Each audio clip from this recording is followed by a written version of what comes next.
Hello साथीहरु, आज मैले 10 रुपैयाँ ल्याएको छु। 10 रुपैयाँले हजुरलाई पिज्जा खुवाउँछु। एकदम सस्तो पिज्जा है दोकानमा है। एकदम हेर्नु दोकानमा आएछ पिज्जा पिज्जा पिज्जा। हेर्नुस् ल अब हामी खान लागेको है त पिज्जा।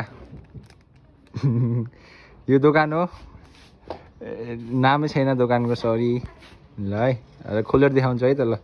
गाइस हाम्रो हातमा आइसकेको छ। अनि 10 रुपैयाँ किनेको होला देखिसकेपछि पिज्जा है 10 रुपिज। अब हेरौँ कस्तो हुँदो रहेछ है। खाम है, खाम है, खाम है।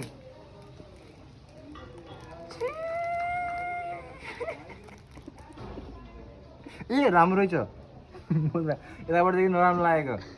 कति पिस हुँदा चाहिँ 1 2 3 4 5 6 6वटा पिस हो चाहिँ गाइस। अब चा खाम है त ल। यता नजिलेनु ल ल ल ल ल।